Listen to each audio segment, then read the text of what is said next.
Olá, boa noite a todas e todos. Bem-vindos e bem-vindas a mais um webinar aqui do Education USA. Eu sou o Luiz, eu sou advisor aqui no escritório de Anápolis, em Goiás. Estou acompanhado hoje da minha colega Elisa, do Education USA de Goiânia. E para nós é uma alegria muito grande hoje estar recebendo a Maggie Kasicki, da Rockford University, no Illinois, para falar um pouquinho sobre, né, mestrado, doutorado nos Estados Unidos, principalmente as formas de você custear isso, né, assistantships e fellowships. É muito legal tê-las conosco aqui hoje, espero que seja muito informativo e que vocês aproveitem a nossa session. Agora, nós vamos falar em inglês, que toda a sessão vai ser conduzida na língua inglesa. All right, so we're going back to English now. I will take no more time of Maggie. And Maggie, thank you so much for joining us today. And the floor is yours. Wonderful. So if any of your students have access to the video camera, I would love to see your beautiful, wonderful faces.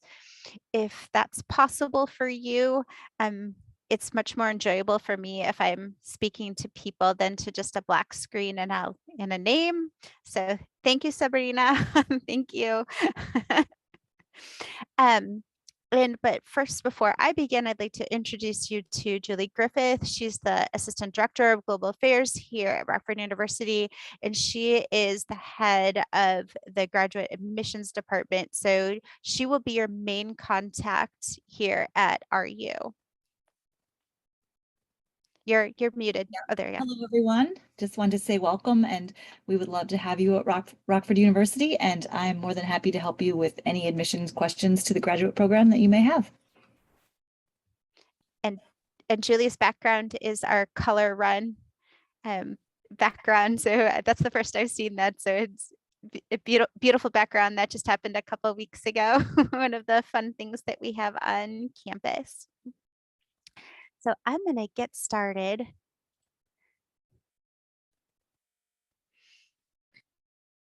So a little bit about myself. I work here at Rockford University, but before I was here at Rockford University, I was vice president of a company that actually found internships for university international students. So my job was to fly around the country and go to local businesses and communities and help our international students all at universities to find internships.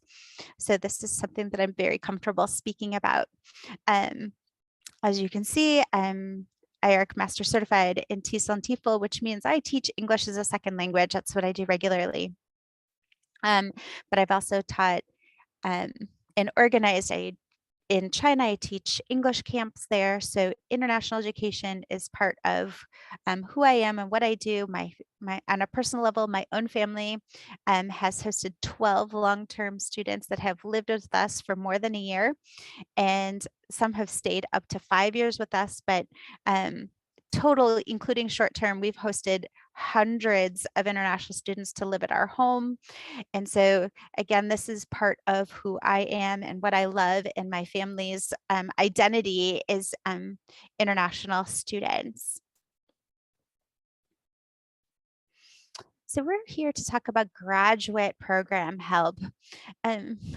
This is a tricky subject.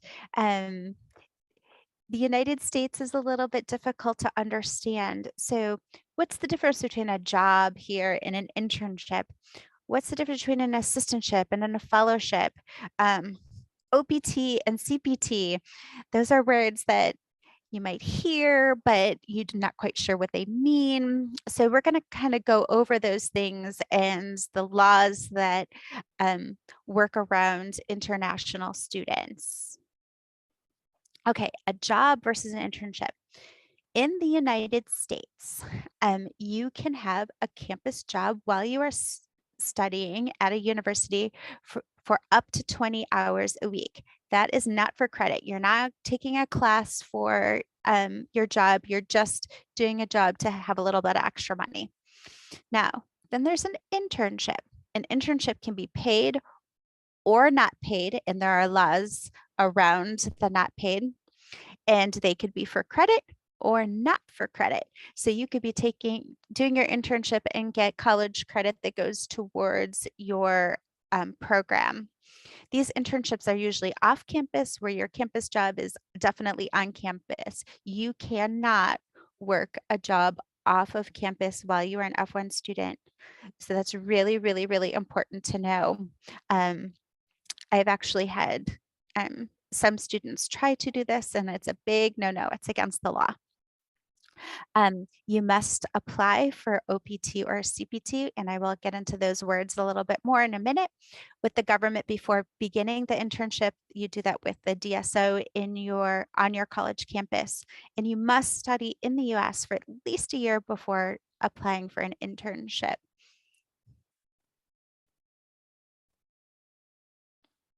Okay, a graduate assistantship. That is what Federico will be in our office. He is going to be a graduate assistant in our office. Assistantships must be candidates for a degree. So you are at the university and you are studying to have a degree there. The work for the assistantships are being compensated may or may not be related to your degree. So you could be studying business and you could have a graduate assistantship in the athletic office. So it does not have to be directly related to your to what you're pursuing in your degree. Assistantships are considered staff at the university, and they receive a salary and or a tuition waiver that is considered payment for services. So fellowship. So many people are confused. A fellowship, assistantship, a fellowship, assistantship. What is the difference? So a fellowship is research. You are working with a professor. You apply to the professor to actually do research with a professor, and you get paid a stipend. This is usually not a tuition waiver. This is a stipend. You're receiving money to work for a professor to do actual research. So they are telling you what research you're going to do. Sometimes you can do a research proposal to the professor that's going to oversee you, but it is not like a graduate assistantship where you're working for an office. You're actually doing research. Most often those fellowships are awarded before you enroll in classes. So it's not like you're in classes and then you think, oh, I'd like to have a fellowship. That is not usually the way that happens. Remember, if you are an international student and you are getting paid for your internship or your fellowship, you will have taxes to pay. So many students forget that that is the case. And so if you're approved to make $1,500 in a semester for a stipend, please don't count on $1,500. A portion of that will have to go back to pay your taxes. And so many students are disappointed because they were counting on that a little bit extra money, but it's really important to remember that you will need to pay taxes on those things. What is taxable? So I just copied this right from the IRS website, and you can see the website right there. So if the monies is going directly towards tuition, not taxable. But if it's going to room or board or travel or your computer, it is taxable. So that is really something to understand about assistantship versus a fellowship, is what that tax situation is going to be for you. These are the real things that are tax-free. So really important I'm going to read it to you. If you're a candidate for a degree at an educational institution that maintains a regular faculty and curriculum and normally has a regularly enrolled body of student attendance at the place where it carries educational activities, and the amounts you received are to pay, and I highlighted tuition and fees. That's it. Tuition and fees. So I know that you want to have an apartment and you have to eat food, but all that money is going to be taxable. So it's really important to remember. Internships can be paid and unpaid. And so that's really something important to understand, the rules regarding internships being paid and unpaid. There are a lot of rules about an unpaid internship. And anyone that offers you an internship and they're saying that it's going to be an unpaid internship, the way that you know that it is legal is that it follows 7 rules. 7 rules, because these are the rules that the US government has put forth that says, okay, this means that you can have, this is considered an unpaid internship. So I'm going to go over those really quickly with you. Nobody expects to get paid. That's rule number 1. So they can't say, well, if you do a good job, we might give you a bonus at the end of the semester, at the end of your term. You have to understand that it is fully unpaid. Everybody understands that. There's no bonus structure. There's no, if you do a good job, that you're going to have a job at the end. It is unpaid. It is supposed to be strictly for the benefit of the student.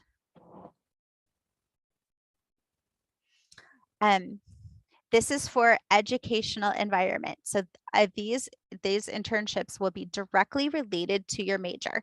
So if you are getting an unpaid internship and you are a business major, your internship should be directly related to what you want to study.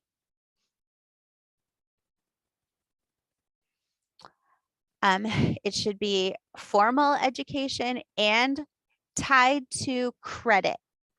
So if someone's going to give you an internship and it's going to be an unpaid internship, you must be receiving credit for that, for it to be considered an unpaid internship. That means that you're getting something out of the work that you do.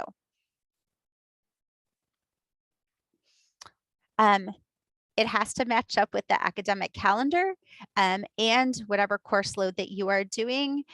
So it can't be an internship for the next 5 years. That's not allowed. So typically it's going to match up with some sort of semester, either fall, spring, or summer.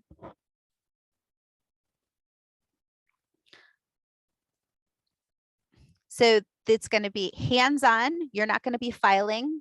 They're not going to use you to do their dirty work. It needs to be something that's going to give you real career experience. You're not getting anyone coffee. You're not picking up laundry. Not allowed. Okay, that's a paid worker position, and it must be preparing you.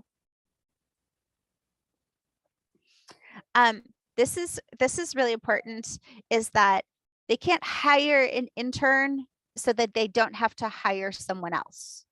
So you need to be doing something, a supplemental job that's not going to be that as soon as you leave that they're going to hire someone to do what you just did. That is illegal. So it cannot be to in exchange for someone else's job. And last is that at the end of the internship, you cannot be guaranteed a job, and you cannot be paid in any way. So they can't say, we appreciate you so much. I know that we weren't going to pay you, but I'd like to give you a little something. Can't do it. Look at Drew. No, you have to follow the rules. Okay.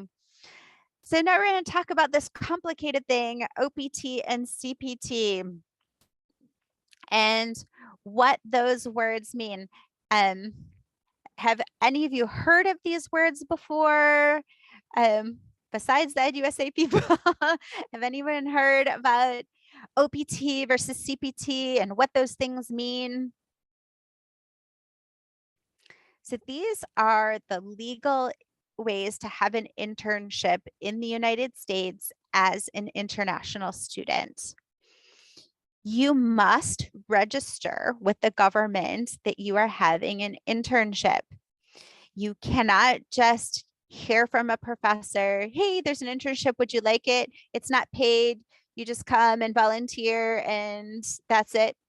No, any kind of internship, you have to register with the United States government in OPT or CPT. Okay, CPT, these are the rules.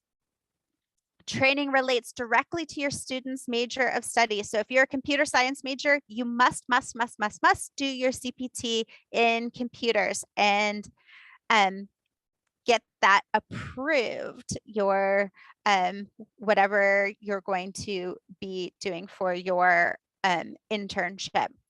So training is a part of the school's established curriculum. So you are going to be doing it for credit. That is what CPT is. You're going to be taking a class. They're going to be giving you credit for the internship that you have.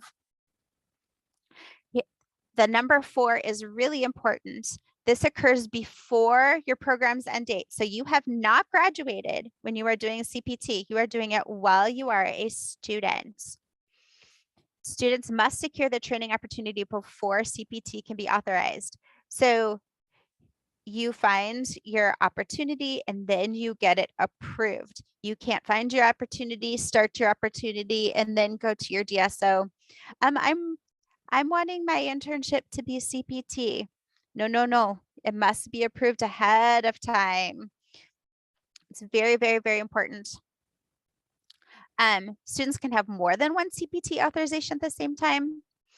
And if this is really, really important, I've had some very sad students. 1 year of full-time CPT eliminates students' eligibility for OPT. I'm going to say that again. 1 year of full-time CPT eliminates a student's eligibility for OPT. Please don't be sad. You do your internship and you do that full year, and then you want to have another internship when you graduate, you can't. So you have to be really, really, really careful that you're following the rules when you do that CPT. Okay, OPT. OPT can occur before or after your graduation. Most people do it after graduation. They'll use some CPT before graduation, and then they'll do OPT after graduation. Students are eligible for additional 12 months of OPT authorization when they change to a higher education level. So you can do it in between bachelor and master, and then you can do it again after a master, and then you can do it again after your PhD. So those are your possibilities. Pre-completion OPT, that means that you're using your OPT before you graduate. That's a possibility. But the thing to remember about internship is that you must have studied in the United States at least a year before you can do an internship. Post-completion OPT means that you graduated. And if you are in STEM, great news for STEM. You can apply for a 24-month extension if you are in a STEM field. So STEM meaning science, technology, engineering, and math. Okay, I want to talk about applying for a job. And I've said this in my last one, and I'm going to say this again. Check your social media. You are now looking for jobs, applying for jobs in the professional field, and your employers, including your internships and fellowships and professors and future employers, are checking your social media. They want to see what you're posting. So please represent yourself well. I have put a couple pictures here of possibilities of what people could put on. Yeah, Adele is laughing, right? This is not appropriate, right? We do not want to see this on your social media. If your social media looks like this, please clean it up. Take all this kind of unprofessional photographs down, because this does not say, please hire me. Who will help me build my CV? So CV means resume or curriculum vitae. This is something that Rockford University does very, very, very well. We have an actual career office for you here. And I'm going to click on this website so that you all can see. We have a whole office just to help you develop your career. They help you with your resume. When you're a student and when you're alumni. So if it's your 10 years out into your job and you decide you want to switch jobs, they will help you update your resume, help you look for a new job. They will provide mock interview opportunities. They'll help you assess what kind of career path you would like, plan for admission to grad school, PhD programs, if that's what you're interested in, and develop a professional social media presence, right? They're going to help you. They're going to look through your social media and they're going to say, take the pot smoking picture out of your social media, right? So they're going to help you with that. They have job search assistance. We have something called Pathway U that helps you create your purpose in your career and occupational explorations. And each month they have a career development newsletter. So as you can see, all these different steps, they will help you through to find your internship, to help you with your career path. And it's a whole office for a very small school to help you all throughout your career. Oop. I lost it. There we go. We currently have 14 students approved for OPT here at Rockford University.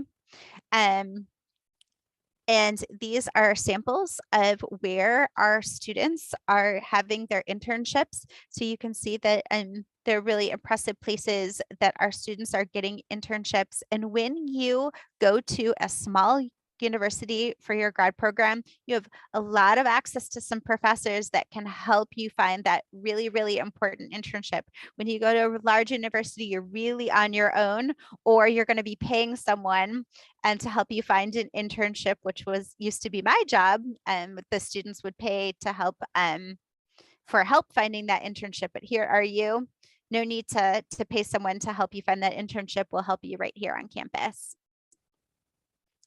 This is an example of a student internship helping with Dr. Square with light therapy for cancer. We have career and internship fairs right here on campus.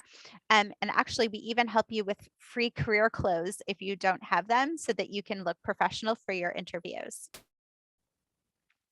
I'll talk a little bit about scholarship essays. I know that most of you are going to be applying for, trying to apply for some scholarships for grad school. And I just want to go over that really, really quick. Do I qualify?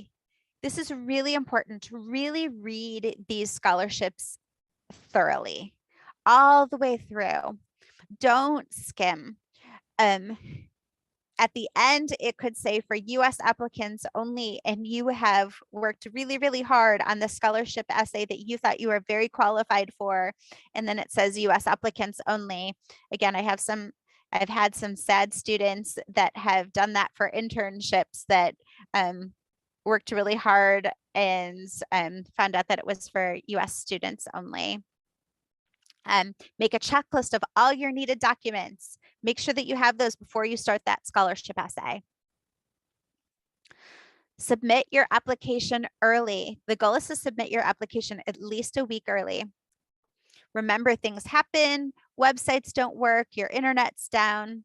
And I have found this over and over and over again. The earliest submissions get more looks and better looks. So if you wait till the last day to submit that scholarship essay, then you're going to be with thousands of other applicants. If you get it in nice and early, those people are checking and they're going to maybe have a little more time to look at you and to look at your application a little more thoroughly.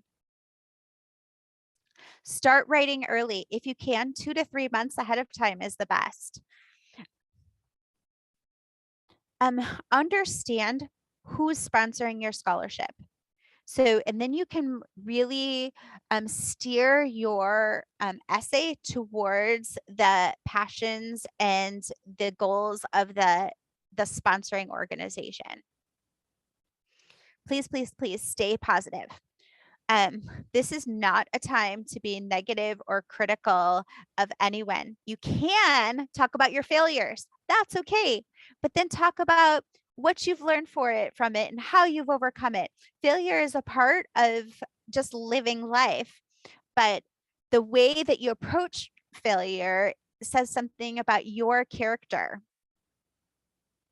Be inspiring in those scholarship essays and get personal.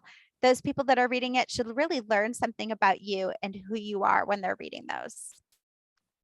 And edit. Have someone edit your essays, because grammar does matter. It definitely matters to me. I teach English. Know the value for the cost. So know what you're getting for what you're going to pay. So what's included? Something that's really, really important to think about as you're choosing a grad school, is it near a major international airport? Some students forget to think about this. So at a major international airport, like students here fly into Chicago, and so there's direct flights, right? And so the cost of the flights are less. If you need to get home, you'll find a flight. There are more flights available. And so it's really something to be thinking about as you're choosing schools. Can I park for free? If you're going to have a car, can you park on campus for free? Many schools charge quite a hefty parking fee to park on campus. How big are your class sizes? Will your professors know you? Will your professors be able to help you find that all-important internship?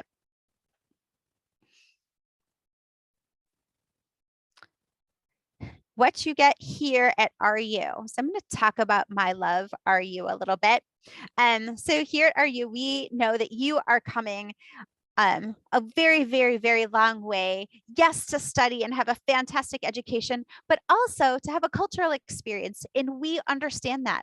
So we make sure that our students get as much of a cultural experience as possible. And so every February, I have been taking our students to see the world's greatest basketball team. And that is not up for discussion. It is the world's greatest basketball team, the Chicago Bulls. And so you as a student will have the opportunity to go to a Bulls game. And I get the Bulls tickets very, very cheaply. And RU hosts the transportation to Chicago to go see the Bulls game. And as you can see, these are our students watching the game. Our students are very close. They're more than friends. They become like family with each other. So they really enjoy spending a lot of time with each other. And yes, we take students to Chicago. Although my heart is in nature, we love to take our students on trips so that they get to see the big city. Here at RU, we have honors and rankings from the US News and World Report and the Princeton Review and Phi Beta Kappa, which is really important when you're looking for your school. How are they rated? A small school equals more opportunities. It's really important for everyone to understand that. The smaller the school, the more the opportunity, the more the world opens up for you. So here in the Office of Global Affairs, we have 3 full-time staff, 2 graduate assistants, 8 student workers for just 120 international students. So that's pretty good numbers. That's like 1 to 10. And so there's always someone here to help you with whatever you need. Our student teacher ratio is 12 to 1. And this is one of the really big advantages of being in a grad program where the class sizes are so small. You will have presentations. You will practice doing presentations. You will be ready to give a presentation in your career path. I actually was talking to a computer science major that said, when am I going to use these presentation skills as a computer science major? And honestly, you are going to use presentation skills in every job that you have. Now, if the student that's a computer science major works in an IT department and they need to buy new software and to help with cybersecurity. They are going to have to do a presentation to someone that's going to fund that $50,000 software or $100,000 software. So no matter what your major is, you are going to have to be proficient at doing presentations. I'm going to pick on Federico a little bit. Federico, how many presentations do you think that you have done while you're here at RU? Definitely way more than I can count. And being in a small classroom is what allows that to happen. When you're in a classroom of 500 students or 200 students or even 100 students, it's really difficult to have a class where it's time enough for students to have the opportunity to have a presentation. Free stuff. Here at RU, free laundry, free parking, free tutoring for international students, free access to computer labs, free printing, and an awesome free gym. As an international student, you can participate in sports. Here is our free gym, a free workout area. It's pretty awesome. It's brand new. And this is the outside view. And so here's our boys, international students playing soccer. And this is close to my heart. I am the tennis advisor. So, and when you come to RU, you can even learn how to play tennis if you don't know how. Our students go to our all of our athletic events, and of course, that's free of charge. We have RU off-campus activities, local trips to surrounding areas. We have community friends, and Maggie will take you on her boat. So before the school year begins, I love to take our international students for a boat ride, and I'm actually going to take them again at the end of the school year, hoping that the weather warms up. It's a little cold here, too cold to boat ride right now. But when you come as an international student, you will get an opportunity to ride on my boat, I'm sure. So these students in this picture are from Sweden and France and Japan. And this is picture a beautiful Rockford. We love to get you out and seeing the city. Our city is gorgeous. This is Anderson Japanese Gardens. This again is also in Rockford. So you will get a really global experience being right here in Rockford. I took the students to an art gallery, again, right here in Rockford. This is the artist. He's from Israel. We have a spring break trip that is really inexpensive. It's only $200, and the students have gone to many, many different places. I think the last spring break trip they went to Florida, and it's also a service trip. So you will get to put it on your CV. Who knew you could go on spring break and have fun and put it on your CV? So this is Jane Addams Day of Giving. I took the students to the local schools. And again, this is an opportunity to put on your CV. And I take the students so that they get to have some real life experiences and see what it's like to live and work in the United States. This is the news station. This is the newspaper. I took the students here to the newspaper to experience what it's like to report the news here in the United States, but also to see what kind of majors will possibly be hired at the newspaper. Community friends. I'm actually a community friend.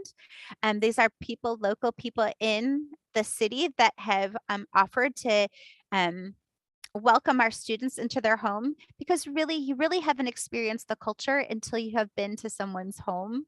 And also sometimes the United States can be a little difficult to navigate. So your community friend is a really big help to help you navigate it. And this is my home. You may get a chance to come to my home. I invite everyone. So this is Christmas in my home, our Christmas party. And this is our color run. That's Julie's background. This is our casino night, which was also free. And that is the end of my presentation. Now, I would love to take any questions that you have about admissions, about internships, jobs, anything, any questions that you have about grad programs. You're welcome to ask in Portuguese, you're welcome to text it in the chat. Okay, let's see who has any questions. Please feel free to open your mics and ask Maggie directly or write it in the chat box. We may have a bit of a shy audience here, Maggie, so maybe I'll go first. My question for you would be, what are your recommendations to make your application more competitive in terms of how to get an assistantship or a fellowship, depending on what the person is looking for? Yeah, so that's really going to depend on your major, and building that CV for an assistantship is really important. So get out there, even volunteer, right? Show passion, show interest, right? If you're looking for a job right now, make sure that you're doing other things. Like if you can find one day volunteer, like if I'm still volunteering one day a week, right? Make sure that your resume looks like that you're constantly moving and moving forward, that you're not stuck. Great. Any other questions? Don't be shy. I got one. Can I ask him, her? Please do. Of course, go ahead. My name is Adel. I'm from Brazil. Nice meeting you guys. I am an engineer. So is there a kind of course for engineers there, if I can learn something or contribute to? So that's a really good question. So actually, this is something that my son does. My son is an engineer, and most of the engineers, when they're going to grad school, are going back to get their MBA. So this is a really common track, is to engineering undergrad and then MBA for grad school, to be able to sell engineering equipment. So my son works for Mitsubishi, and that's what most of them do there, is that they get that undergrad engineering and then they want to go into sales and they get that MBA. It's a really good complement to an engineering.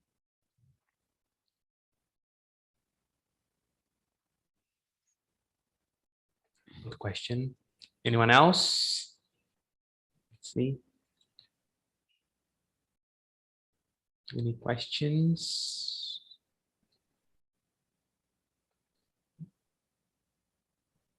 See people opening their cameras. Maybe they have questions. I don't know. Hi. Hi, Flavia. Hi, Flavia. Hi, Maggie. Thank you for this amazing presentation. I have a question. It's like, if after I get my master degree or my PhD in the US, after the OPT program, and maybe a company want to hire me. Is that possible as an international student? So that is, they would have to sponsor you, and they would have to go through a process in order to do that, a legal process. But is it possible? Yes. Okay, thank you. You are so welcome.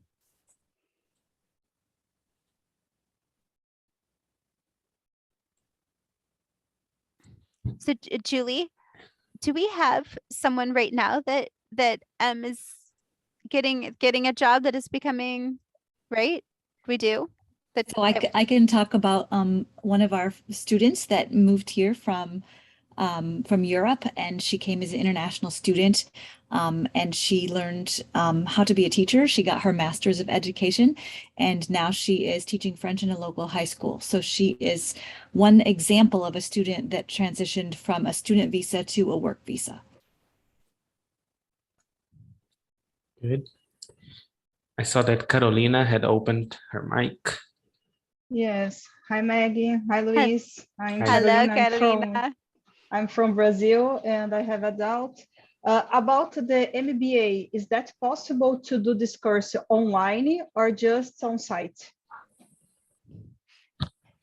So Julie, you want to field that one? They're working on making the program an online program. Currently, it's not completely online, but there are some online classes. So you could start online, I believe, and take some courses there, and then come here short term to finish. But currently, it's not entirely online. But there are quite a few online classes. Okay, thank you.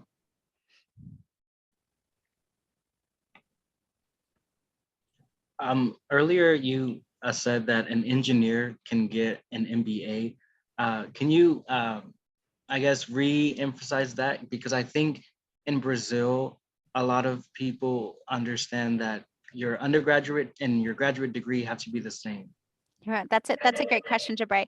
So it is actually highly prized here to have an engineering degree and an MBA. It's almost impossible to move up into those we call them middle management positions without having an MBA, because they see it as the business side. So you're going to deal a lot more at the business side as you move up in your career. So these big, larger companies, even the small to mid-sized companies, see it as a huge asset that you understand that what you make, that what you design has a cost, and how to sell that product and how to make that product more customer friendly and user friendly. And that is what that MBA does for that engineer. It brings world application to the employee. Like, yes, you can make this, but the cost doesn't make sense, right?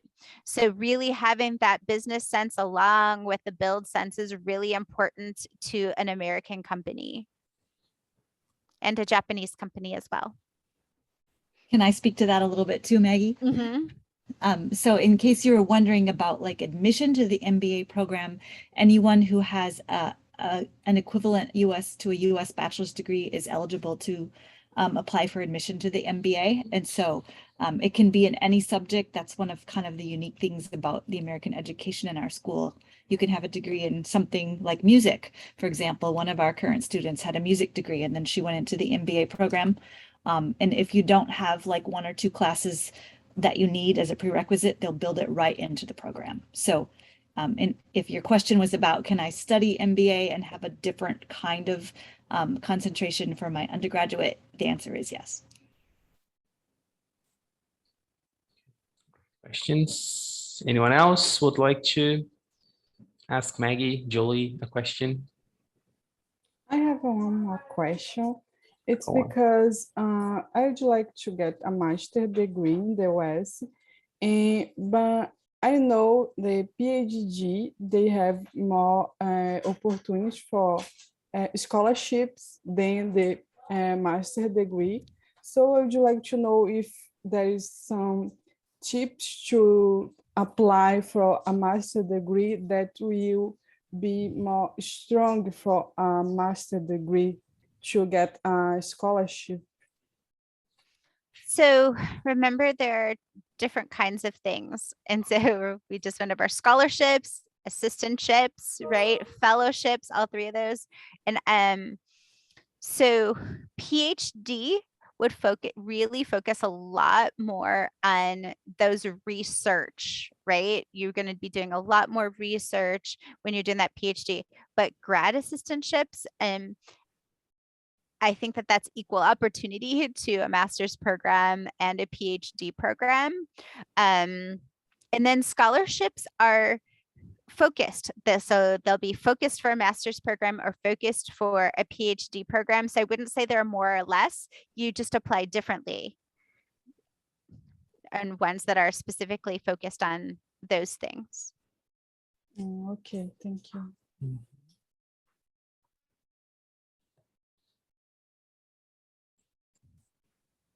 Okay, if anyone else has any questions or comments, wants to know anything about Rockford University, now is the time for you to ask and learn.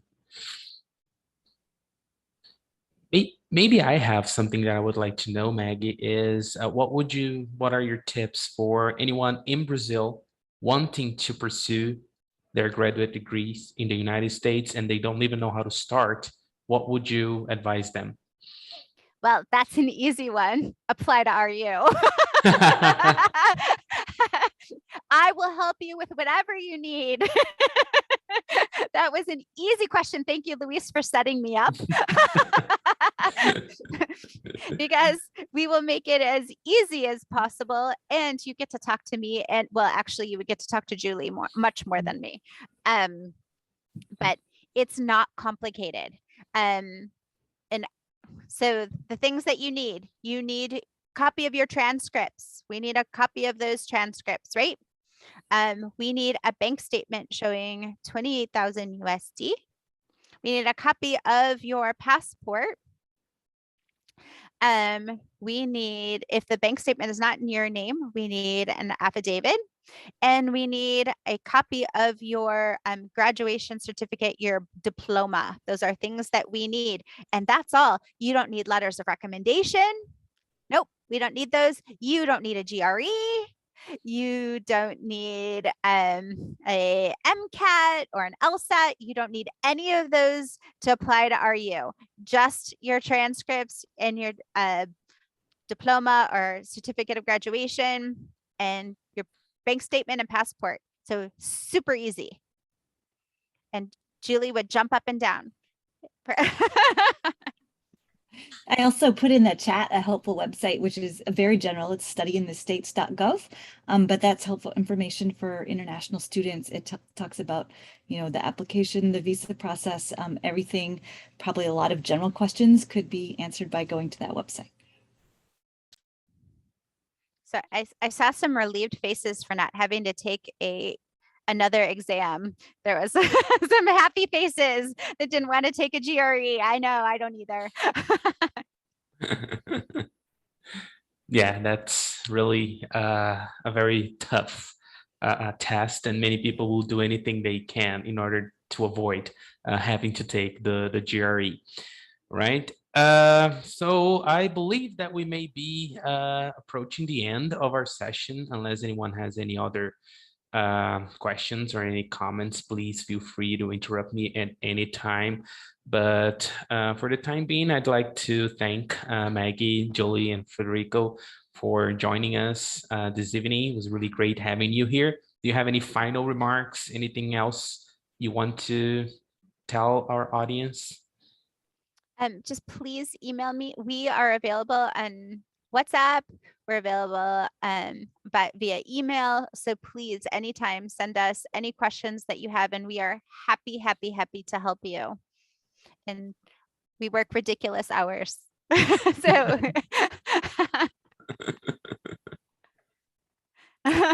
Maggie works ridiculous hours. I just have one final comment, and that's that I feel very passionate that international education is a two-way street. And so we are a small school and we feel like a family here, and we'll do our best to serve you. But we also need you here. We need you to help us understand your culture, help us understand what it's like to be an international student. So if you come here, then, we will enjoy you and learn from you also. So please come and share community together from around the world. All right, thank you. Thank you so much, Julie and Maggie. It was really great having you both here to talk a little bit about this very interesting topic of graduate studies in the United States. If you excuse me, I will end the session in Portuguese as well. Agradeço a todos e todas pela participação, por estar conosco nessa tarde. Foi um webinar muito rico. Agradeço muito a Maggie e a Julie pelas palavras.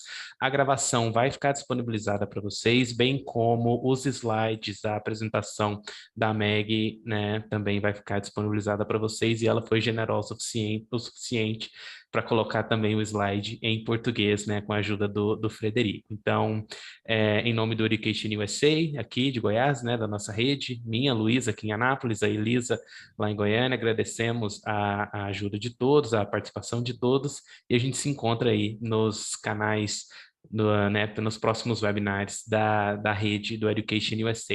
Nos sigam nas redes sociais, né, no EducationUSA Brasil. Fique ligado também nos nossos próximos eventos. Um grande abraço, uma boa tarde. Até mais. Tchau, tchau. Goodbye, everyone. Thank you so